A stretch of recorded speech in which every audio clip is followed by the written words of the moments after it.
Hello, beautiful souls, and welcome to today's reading of Alice's Adventures in Wonderland by Lewis Carroll.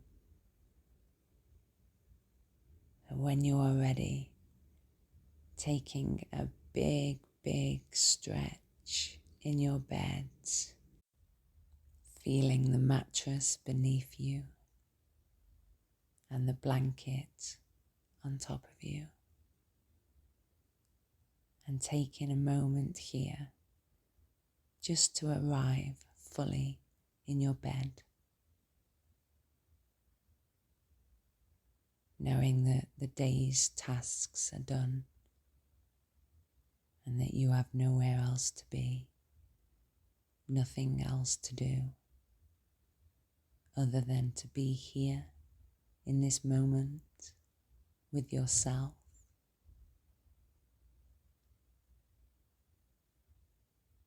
Getting ready for a nice, blissful night's sleep. A deep rest. Taking some yawns. Letting your body know and your mind know that it's time to unwind now. And taking some nice deep breaths.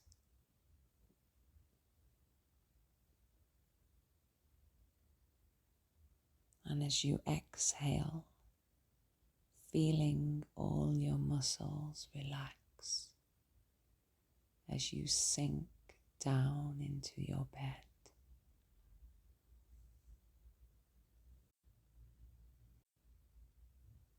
And when you are ready, we will begin with our story. Down the rabbit hole. Alice was beginning to get very tired of sitting by her sister on the bank and of having nothing to do. Once or twice she had peeped into the book her sister was reading, but it had no pictures or conversations in it. And what is the use of a book, thought Alice, without pictures or conversations? So she was considering in her own mind, as well as she could, for the hot day made her feel very sleepy and stupid, whether the pleasure of making a daisy chain would be worth the trouble of getting up and picking the daisies, when suddenly a white rabbit with pink eyes ran close by her. There was nothing so very remarkable in that, nor did Alice think it so very much out of the way to hear the rabbit say to itself, oh dear, I shall be late." When she thought it over afterwards, it occurred to her that she ought to have wondered at this, but at the time it all seemed quite natural.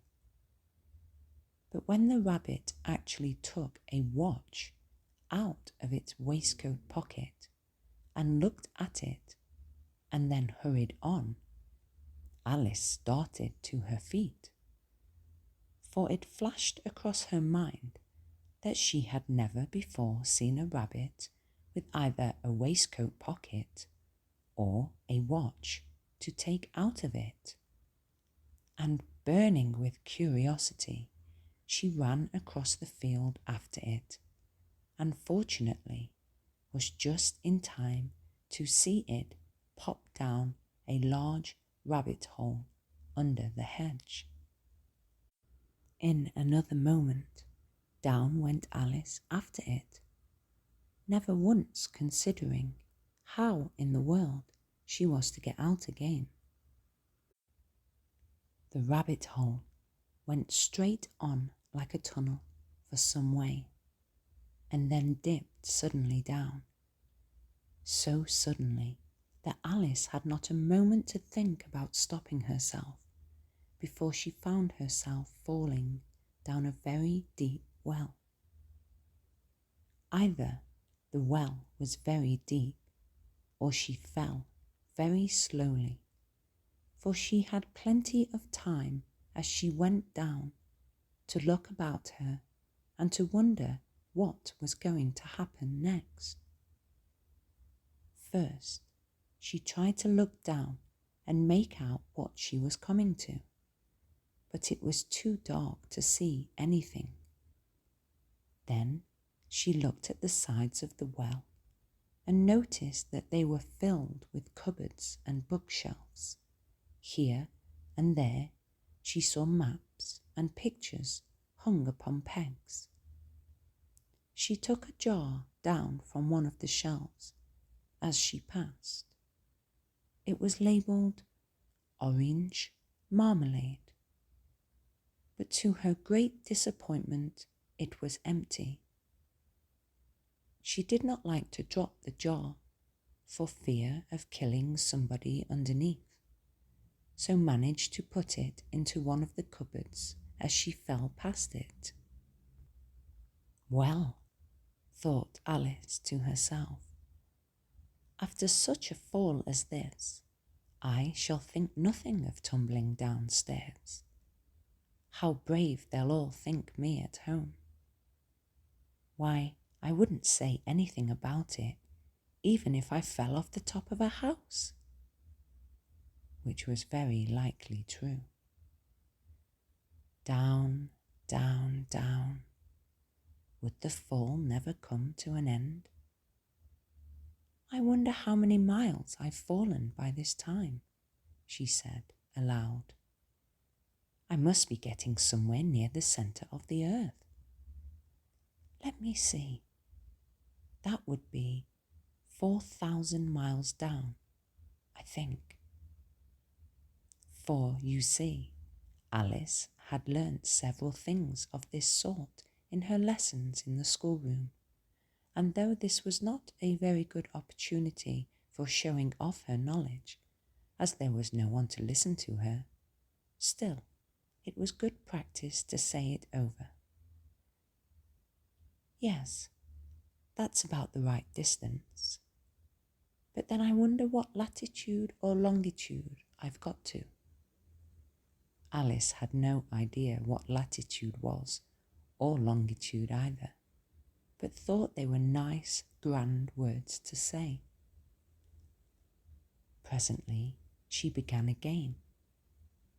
I wonder if I shall fall right through the earth. How funny it'll seem to come out among the people that walk with their heads downward.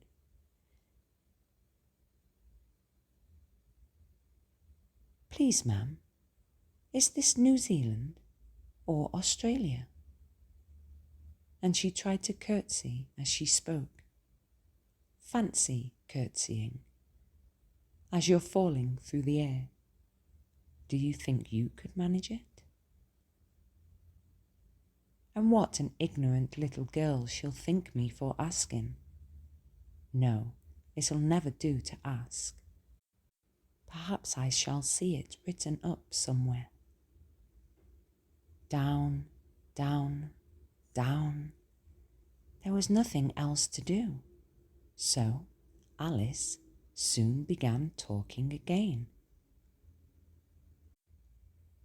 Dina'll miss me very much tonight, I should think. Dina was the cat. I hope they'll remember her saucer of milk at tea time. Dina, my dear, I wish you were down here with me. There are no mice in the air, I'm afraid, but you might catch a bat. And that's very like a mouse, you know. But do cats eat bats, I wonder? And here Alice began to get rather sleepy, and went on saying to herself in a dreamy sort of way, do cats eat bats? Do cats eat bats?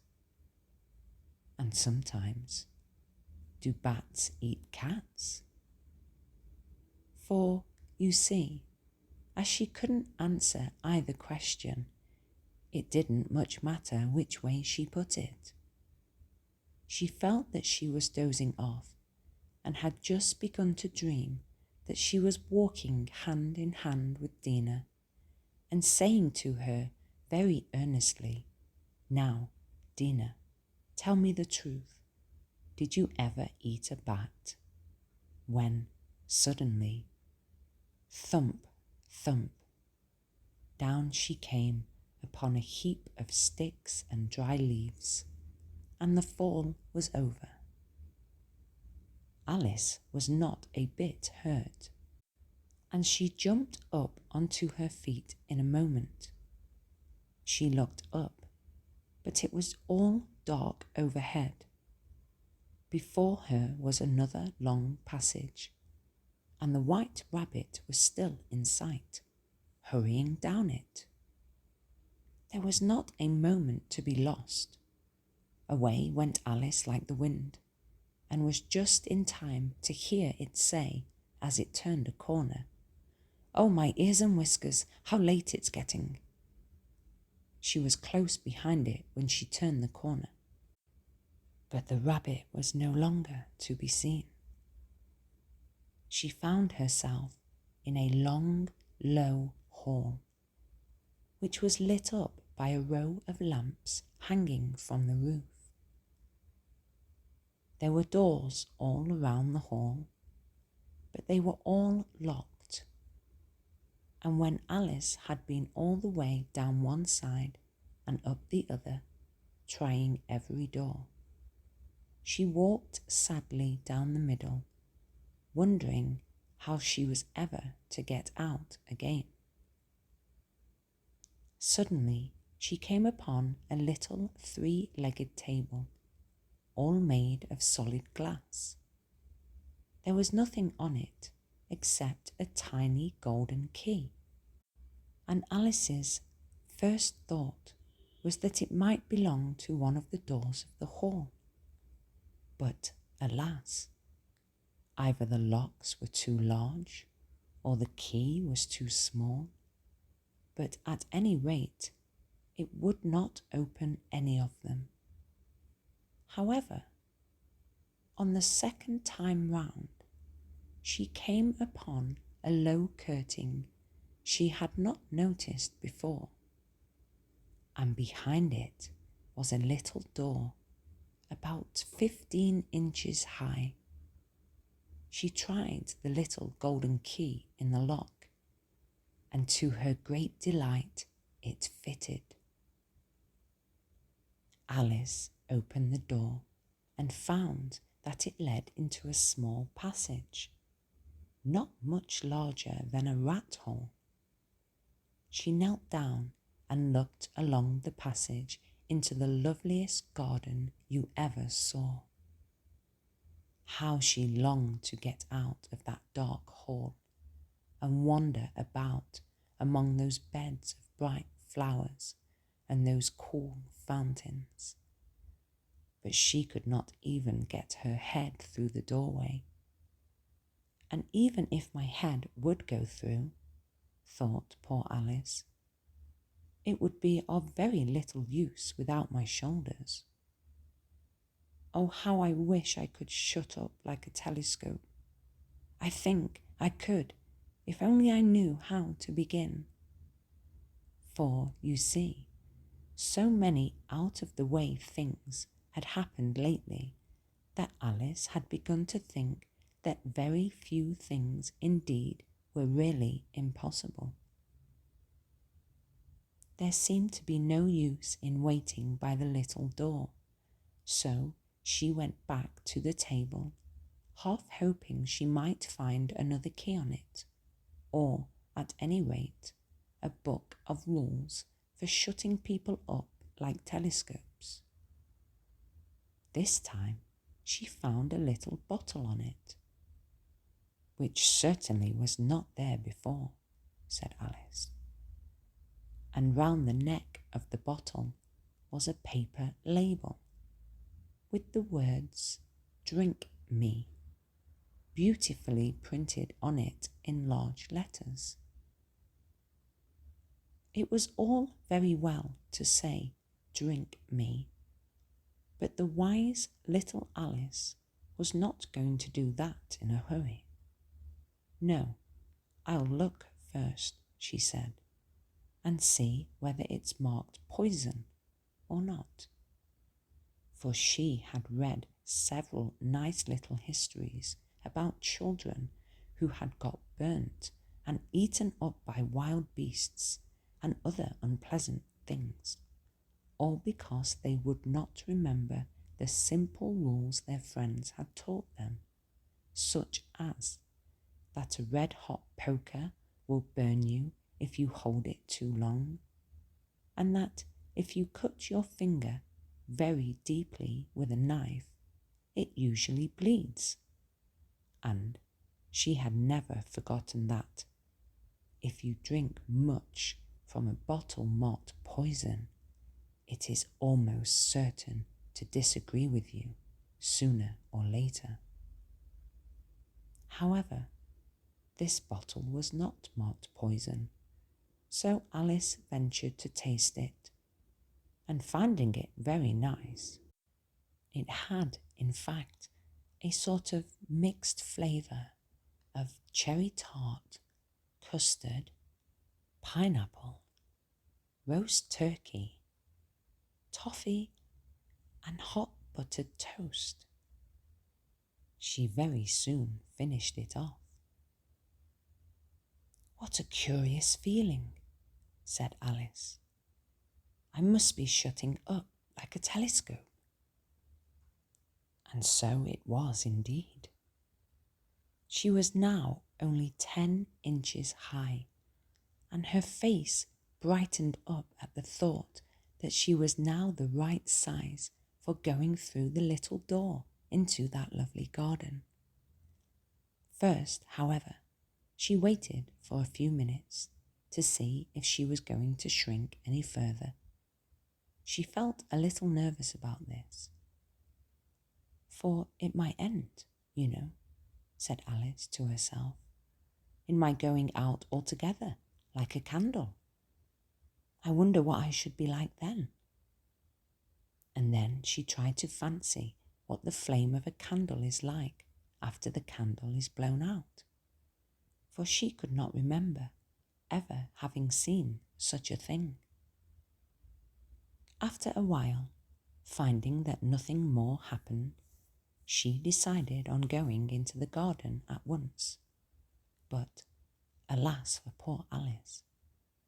When she got to the door, she found she had forgotten the little golden key.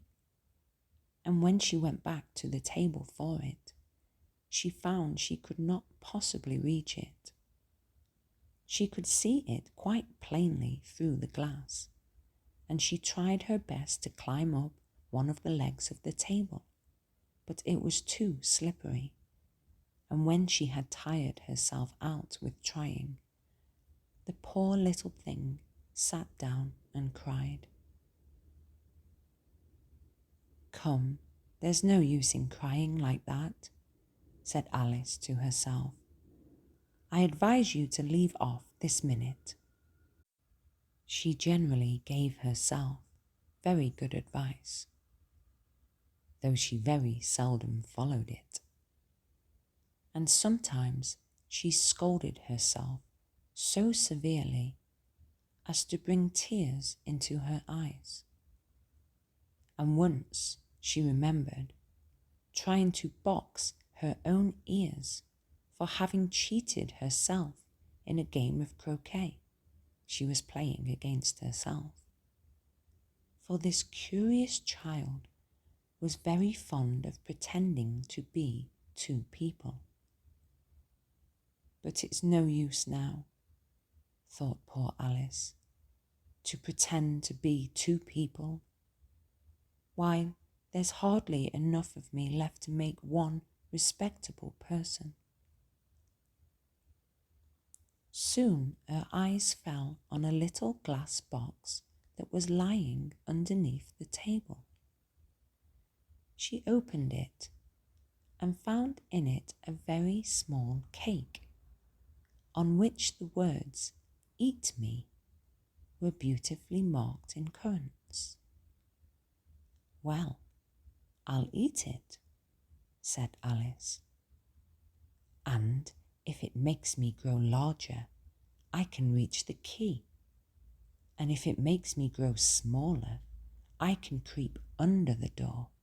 So either way, I'll get into the garden, and I don't care which happens." She ate a little bit and said anxiously to herself, "Which way? Which way?" holding her hand on top of her head to feel which way it was growing. And she was quite surprised to find that she remained the same size. To be sure, this generally happens when one eats cake, but Alice had got so much into the way of expecting nothing but out of the way things to happen that it seemed quite dull and stupid for life to go on in the common way. So she set to work and very soon finished off the cake. The Pool of Tears. "Curiouser and curiouser," cried Alice. She was so much surprised that for the moment she quite forgot how to speak good English. "Now I'm opening out like the largest telescope that ever was. Goodbye, feet." For when she looked down at her feet, they seemed to be almost out of sight. They were getting so far off. "Oh, my poor little feet. I wonder who will put on your shoes and stockings for you now, dears. I'm sure I shan't be able. I shall be a great deal too far off to trouble myself about you. You must manage the best way you can." "But I must be kind to them," thought Alice, "or perhaps they won't walk the way I want to go. Let me see. I'll give them a new pair of boots every Christmas." And she went on planning to herself how she would manage it. "They must go by the carrier," she thought. "And how funny it'll seem, sending presents to one's own feet, and how odd the directions will look. Alice's right foot, Esquire hearthrug near the fender, with Alice's love." Oh dear, what nonsense I'm talking. Just then her head struck against the roof of the hall. In fact, she was now more than 9 feet high, and she at once took up the little golden key and hurried off to the garden door. Poor Alice! It was as much as she could do, lying down on one side to look through into the garden with one eye. But to get through was more hopeless than ever. She sat down and began to cry again. "You ought to be ashamed of yourself," said Alice. "A great girl like you," she might well say this, "to go on crying in this way. Stop this moment, I tell you." But she went on all the same, shedding gallons of tears, until there was a large pool all around her, about 4 inches deep and reaching half down the hall. After a time she heard a little pattering of feet in the distance, and she hastily dried her eyes to see what was coming. It was the White Rabbit returning, splendidly dressed, with a pair of white kid gloves in one hand and a large fan in the other. He came trotting along in a great hurry, muttering to himself as he came, "Oh, the Duchess, the Duchess! Oh, won't she be savage if I've kept her waiting?" Alice felt so desperate that she was ready to ask help of anyone. So, when the rabbit came near her, she began in a low, timid voice, "If you please, sir." The rabbit started violently, dropped the white kid gloves and the fan, and scurried away into the darkness as hard as he could go. Alice took up the fan and gloves, and, as the hall was very hot, she kept fanning herself all the time she went on talking. "Dear, dear, how queer everything is today. And yesterday things went on just as usual. I wonder if I've been changed in the night. Let me think. Was I the same when I got up this morning? I almost think I can remember feeling a little different. But if I'm not the same, the next question is, who in the world am I? That's the great puzzle." And she began thinking over all the children she knew that were of the same age as herself, to see if she could have been changed for any of them. "I'm sure I'm not Ada," she said, "for her hair goes in such long ringlets, and mine doesn't go in ringlets at all. And I'm sure I can't be Mabel, for I know all sorts of things, and she knows such a very little. Besides, she's she, and I'm I, and, oh dear, how puzzling it all is. I'll try if I know all the things I used to know. Let me see. 4 times 5 is 12, and 4 times 6 is 13, and 4 times 7 is, oh dear, I shall never get to 20 at that rate. Let's try geography. London is the capital of Paris, and Paris is the capital of Rome, and Rome, no, that's all wrong, I'm certain. I must have been changed for Mabel. I'll try and say, how doth the little? And she crossed her hands on her lap as if she were saying lessons, and began to repeat it. But her voice sounded hoarse and strange, and the words did not come the same as they used to do. How doth the little crocodile improve his shining tail, and pour the waters of the Nile on every golden scale? How cheerfully he seems to grin, how neatly spread his claws, and welcome little fishes in with gently smiling jaws. I'm sure those are not the right words, said poor Alice, and her eyes filled with tears again as she went on. I must be Mabel after all, and I shall have to go and live in that poky little house and have next to no toys to play with, and oh, ever so many lessons to learn. No, I've made up my mind about it. If I'm Mabel, I'll stay down here. It'll be no use their putting their heads down and saying, come up again, dear. I shall only look up and say, who am I then? Tell me that first, and then, if I like being that person, I'll come up. If not, I'll stay down here till I'm somebody else. But, oh dear, cried Alice with a sudden burst of tears, I do wish they would put their heads down. I'm so very tired of being all alone here.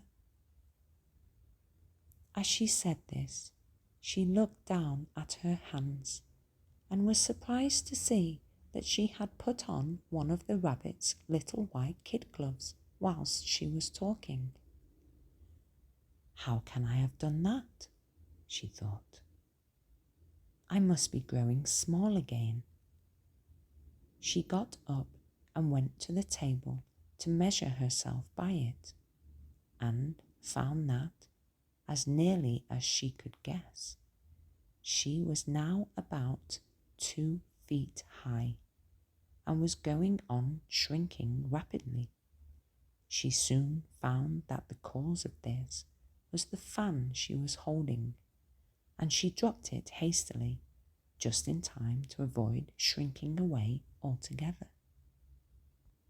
"That was a narrow escape," said Alice, a good deal frightened at the sudden change, but very glad to find herself still in existence. "And now for the garden." And she ran with all speed back to the little door. But, alas, the little door was shut again, and the little golden key was lying on the glass table as before. "And things are worse than ever," thought the poor child, "for I never was so small as this before, never, and I declare it's too bad that it is." As she said these words, her foot slipped, and in another moment, splash, she was up to her chin in salt water. Her first idea was that she had somehow fallen into the sea, "and in that case I can go back by railway," she said to herself. Alice had been to the seaside once in her life, and had come to the general conclusion that wherever you go to the English coast, you find a number of bathing machines in the sea, some children digging in the sand with wooden spades, then a row of lodging houses, and behind them a railway station. However, she soon made out that she was in the pool of tears which she had wept when she was 9 feet high. "I wish I hadn't cried so much," said Alice, as she swam about trying to find her way out.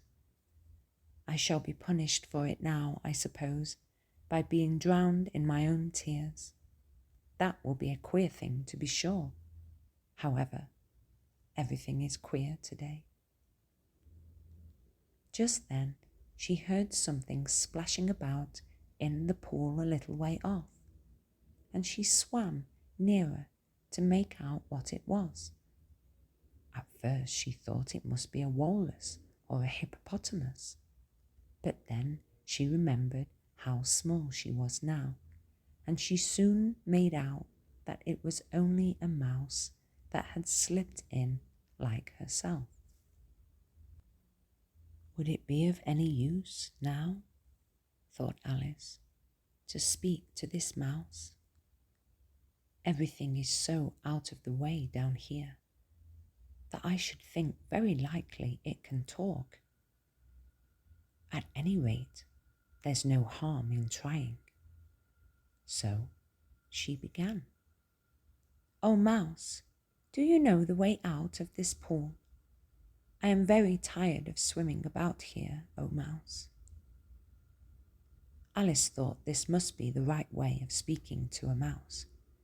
She had never done such a thing before, but she remembered having seen her brother's Latin grammar. A mouse, of a mouse, to a mouse, oh mouse. The mouse looked at her rather inquisitively, and seemed to her to wink with one of its little eyes, but it said nothing. "Perhaps it doesn't understand English," thought Alice. "I dare say it's a French mouse, come over with William the Conqueror." For, with all her knowledge of history, Alice had no very clear notion how long ago anything had happened. So she began again. Où est ma chatte? Which was the first sentence in her French lesson book. The mouse gave a sudden leap out of the water and seemed to quiver all over with fright. "Oh, I beg your pardon," cried Alice hastily, afraid that she had hurt the poor animal's feelings. "I quite forgot you didn't like cats." "Not like cats?" cried the mouse in a shrill, passionate voice. "Would you like cats if you were me?" "Well, perhaps not," said Alice in a soothing tone. "Don't be angry about it. And yet, I wish I could show you our cat, Dina. I think you'd take a fancy to cats if only you could see her. She is such a quiet, dear thing," Alice went on, half to herself, as she swam lazily about in the pool. "And she sits purring so nicely by the fire, licking her paws and washing her face. And she is such a nice, soft thing to nurse. And she's such a capital one for catching mice." "Oh, I beg your pardon," cried Alice again, for this time the mouse was bristling all over, and she felt certain it must be really offended. "We won't talk about her any more if you'd rather not." "We, indeed," cried the mouse, who was trembling down to the end of his tail. "As if I would talk about such a subject. Our family always hated cats. Nasty, low, vulgar things. Don't let me hear the name again." "I won't, indeed," said Alice, in a great hurry to change the subject of conversation. Are you fond of dogs?" The mouse did not answer, so Alice went on eagerly. "There is such a nice little dog near our house I should like to show you. A little bright-eyed terrier, you know, with oh such long curly brown hair. And it'll fetch things when you throw them, and it'll sit up and beg for its dinner and all sorts of things. I can't remember half of them. And it belongs to a farmer, you know, and he says it's so useful it's worth £100. He says it kills all the rats and—" "Oh dear," cried Alice in a sorrowful tone, "I'm afraid I've offended it again." For the mouse was swimming away from her as hard as it could go, and making quite a commotion in the pool as it went. So she called softly after it, "Mouse, dear, do come back again, and we won't talk about cats or dogs either, if you don't like them." When the mouse heard this, it turned round and swam slowly back to her. Its face was quite pale, and it said in a low, trembling voice, "Let us get to the shore, and then I'll tell you my history, and you'll understand why it is I hate cats and dogs." It was high time to go, for the pool was getting quite crowded with the birds and the animals that had fallen into it. There were a duck and a dodo, a lory and an eaglet, and several other curious creatures. Alice led the way, and the whole party swam to the shore.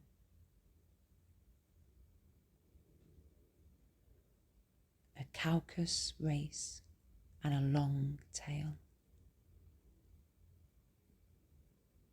They were indeed a queer-looking party that assembled on the bank.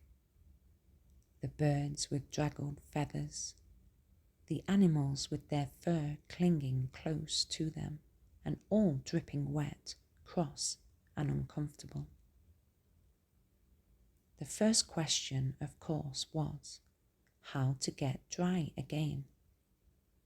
They had a consultation about this, and after a few minutes it seemed quite natural to Alice to find herself talking with them all, as if she had known them all her life. Indeed, she had quite a long argument with the Lorry, who at last turned sulky and would only say, "I am older than you and must know better." And this Alice would not allow without knowing how old it was, and as the Lorry positively refused to tell its age, there was no more to be said. At last the mouse, who seemed to be a person of authority among them, called out, "Sit down, all of you, and listen to me. I'll soon make you dry enough." They all sat down at once in a large ring, with the mouse in the middle. Alice kept her eyes anxiously fixed on it, for she felt sure she would catch a bad cold if she did not get dry very soon. "Ahem," said the mouse with an important air. "Are you all ready? This is the driest thing I know. Silence all around, if you please."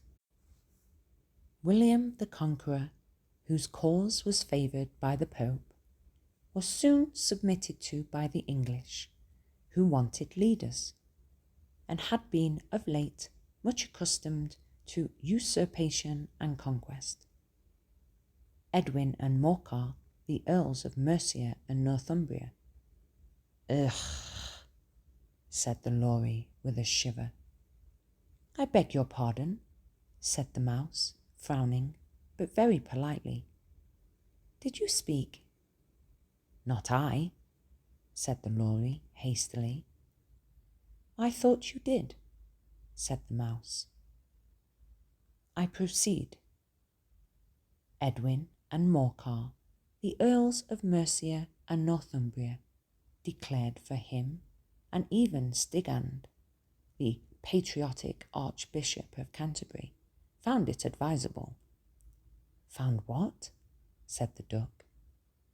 "Found it," the mouse replied rather crossly. "Of course you know what 'it' means." "I know what 'it' means well enough when I find a thing," said the duck. "It's generally a frog or a worm. The question is, what did the Archbishop find?" The mouse did not notice this question, but hurriedly went on.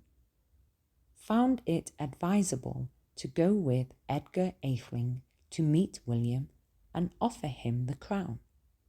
William's conduct at first was moderate, but the insolence of his Normans— How are you getting on, my dear?"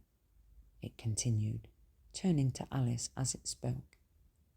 "As wet as ever," said Alice in a melancholy tone. "It doesn't seem to dry me at all." "In that case," said the dodo solemnly, rising to its feet, "I move that the meeting adjourn for the immediate adoption of more energetic remedies." "Speak English," said the eaglet. "I don't know the meaning of half those long words, and, what's more, I don't believe you do either." And the eaglet bent down its head to hide a smile. Some of the other birds tittered audibly.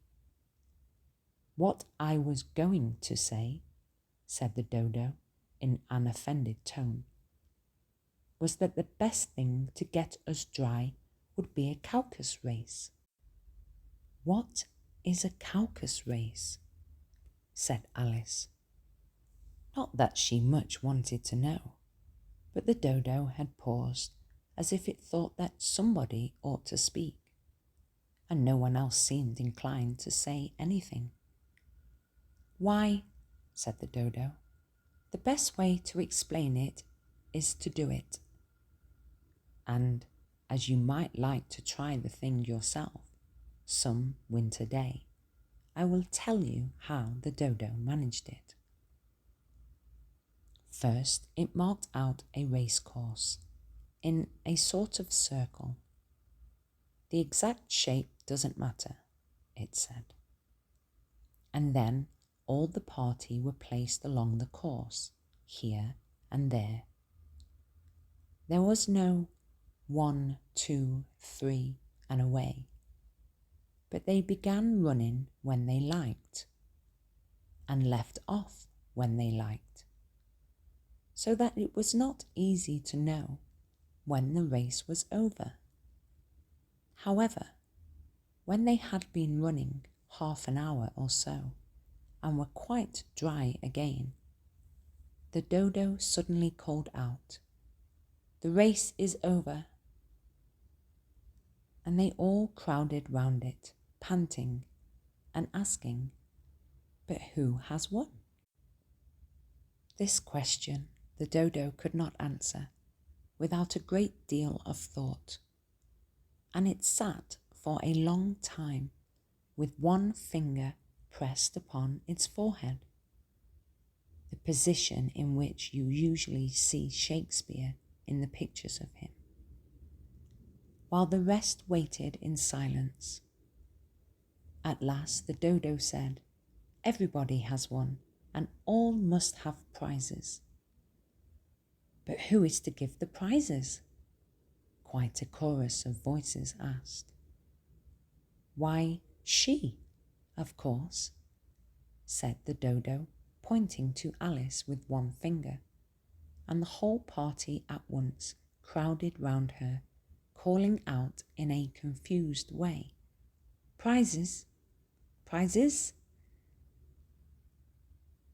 Alice had no idea what to do, and in despair she put her hands in her pocket and pulled out a box of comfits.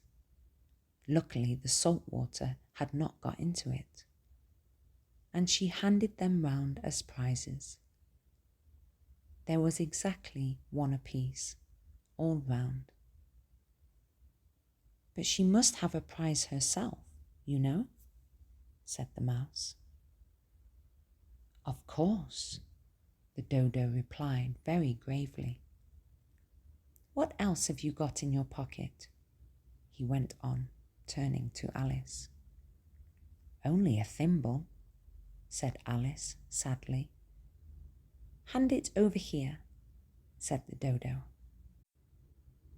They all crowded round her once more, while the dodo solemnly presented the thimble, saying, "We beg your acceptance of this elegant thimble." And when it had finished this short speech, they all cheered. Alice thought the whole thing very absurd, but they all looked so grave that she did not dare to laugh, and, as she could not think of anything to say, she simply bowed and took the thimble, looking as solemn as she could. The next thing was to eat the comfits. This caused some noise and confusion, as the large birds complained that they could not taste theirs, and the small ones choked and had to be patted on the back. However, it was over at last, and they sat down again in a ring and begged the mouse to tell them something more. "You promised to tell me your history, you know," said Alice, "and why it is that you hate C and D," she added, half afraid that it would be offended again. "Mine is a long and a sad tale," said the mouse, turning to Alice and sighing.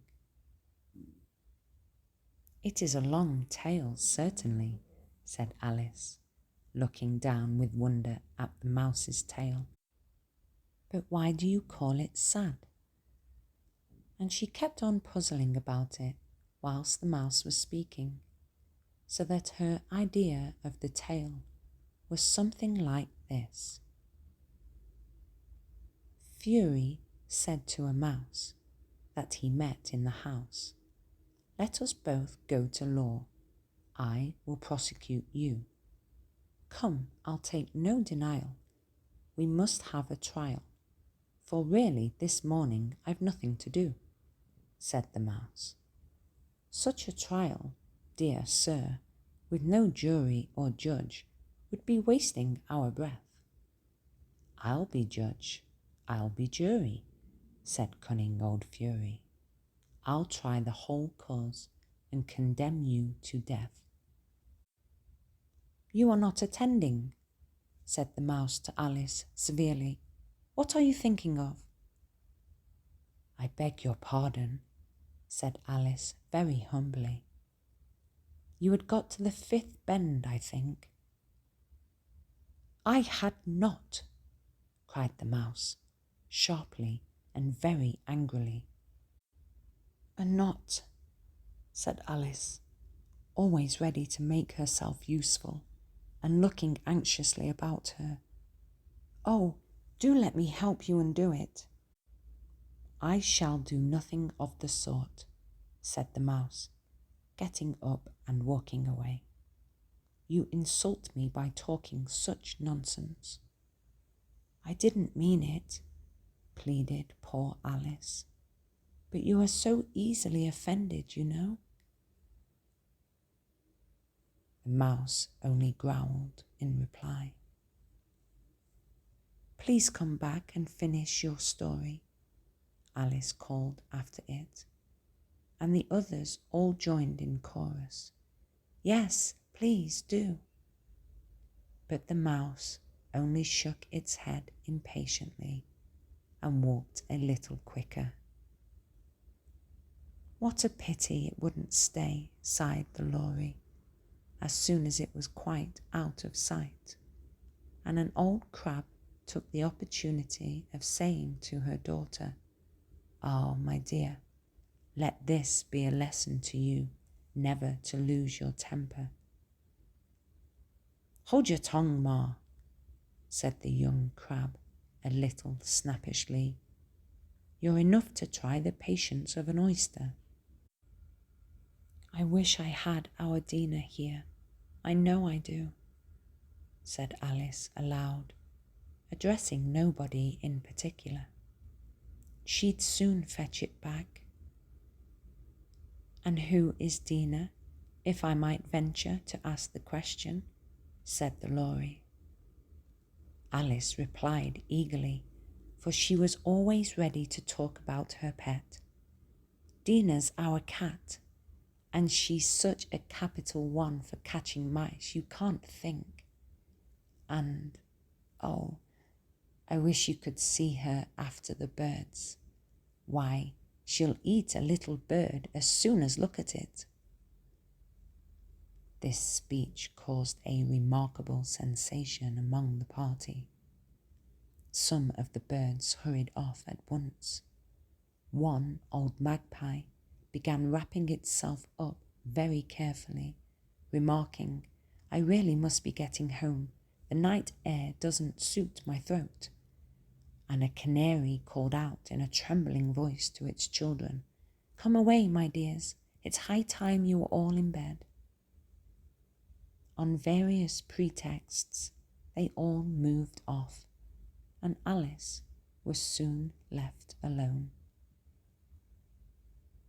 "I wish I hadn't mentioned Dina," she said to herself in a melancholy tone. "Nobody seems to like her down here, and I'm sure she's the best cat in the world. Oh, my dear Dina, I wonder if I shall ever see you any more." And here poor Alice began to cry again, for she felt very lonely and low-spirited. In a little while, however, she again heard a little pattering of footsteps in the distance, and she looked up eagerly, half hoping that the mouse had changed his mind and was coming back to finish his story.